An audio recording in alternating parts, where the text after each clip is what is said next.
आइए देखते हैं इस सवाल को जिसमें कहा गया है कि एक क्लॉक है,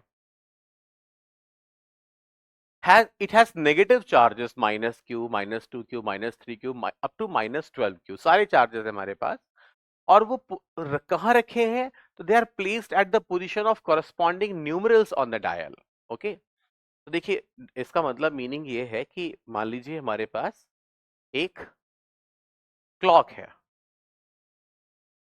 और यहां पे आपको पता है कि भाई 12 होता है, तो 12 की जगह पे क्या रखा है? -12 क्यू रखा हुआ है। यहां पे क्या होता है जी? 6 होता है, तो यहां पे -6 क्यू रखा हुआ है। यहाँ पे जी 3 होता है, तो यहाँ पे रखा है -3q। और यहाँ पे जी 9 होता है, तो यहाँ रखा है -9q।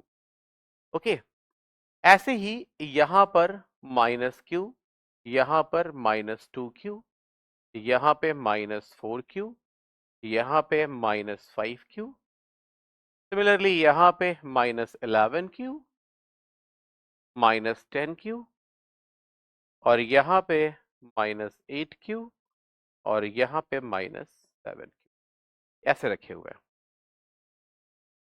अब हमें पूछा गया है कि भाई ओरिजिन पे या सेंटर पे जो इलेक्ट्रिक फील्ड है उसके बारे में पूछा गया है। इनफैक्ट पूछा गया है कि आर हैंड जो घंटे का जो सुई है is at 12 o'clock at t equals to 0। T equals 0 पे घंटे का सुई यहाँ पे है, इस जगह पे है।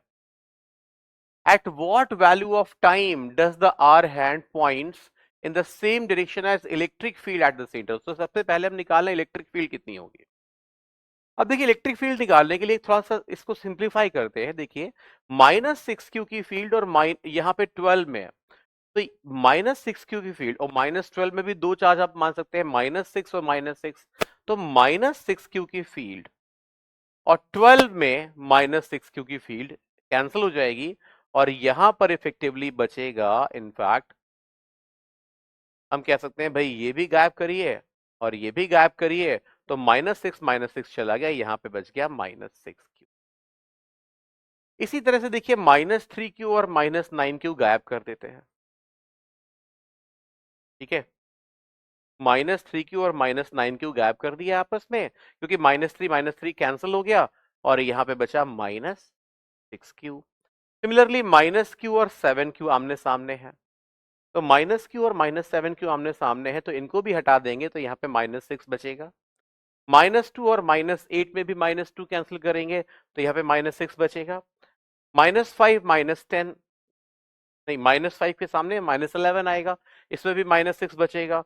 और -4 और -10 में भी -4 को हटा दें तो केवल 6 बचेगा। तो यहाँ पे हम कह सकते हैं कि हमारे पास फाइनली इस पोजीशन पे -6q आएगा, यहाँ पे कुछ भी नहीं आएगा, यहाँ पे -6q आएगा, यहां भी -6q आएगा, इस जगह भी -6q आएगा और यहां भी -6q आएगा। तो इस तरह से हम कह सकते हैं हमारे जो 12 चार्जेस हैं वो 6 चार्जेस में कन्वर्ट हो गए हैं। अब इनकी जो नेट फील्ड होगी उसी फील्ड की दिशा में रिजल्टेंट फील्ड भी 12 चार्जेस की होगी। ओके, अब देखिए हम लाइन ऑफ सिमेट्री के बारे में बात करेंगे। तो देखिए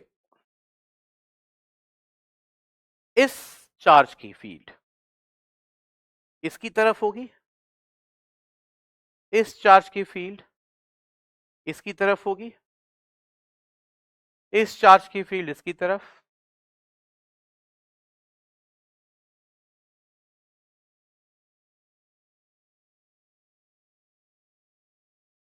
ये सारी फील्ड एक दूसरे से मैग्नीट्यूड में बराबर हैं और सारी फील्ड के बीच में जो सेपरेशन है, एंगुलर सेपरेशन, वो भी बिल्कुल परफेक्ट है, बिल्कुल सही है, जैसा हम घड़ी के डायल के लॉजिक से समझ रहे हैं। तो यहां पर अगर आप एक लाइन ऑफ सिमेट्री ड्रॉ करेंगे, लाइन ऑफ सिमेट्री के बारे में सोचें, तो लाइन ऑफ सिमेट्री हमें यहाँ पे ऐसी मिलती है जी, इस तरह की मिलती है। देखिए इस लाइन ऑफ सिमेट्री के ऊपर और नीचे बिल्कुल बराबर से वेक्टर्स को अरेंज किया गया है। 3 वेक्टर इसके ऊपर है और 3 वेक्टर इसके नीचे है। और बिल्कुल बराबर एंगल पे, सिमेट्रिकल एंगल्स पर है परफेक्टली। तो ऐसे में हम कह सकते हैं कि इन जो 6 वेक्टर्स का रिजल्टेंट है वो निश्चित रूप से इसी दिशा के अलोंग होगा अकॉर्डिंग टू सिमेट्री। और ये जो पॉइंट है, यहाँ पे आप जानते हैं घड़ी में 9 होता है, यहाँ पे होता है 10, तो ये जो डायरेक्शन है वो 9:30 की तरह इशारा कर रही है। मतलब जिस समय इलेक्ट्रिक फील्ड तो इसी दिशा में होगी। तो अब अगर घंटे की सुई 0 पे यहाँ पे थी, तो 9:30 बजे घंटे की सुई इस जगह पहुंचेगी और वो इलेक्ट्रिक फील्ड की सेम दिशा में होगी। तो जो सही आंसर इसका है वो है 9:30। इसमें जो कॉन्सेप्ट यूज हुआ है वो simply electric field of point charges use हुआ है, electric field. So that was the question.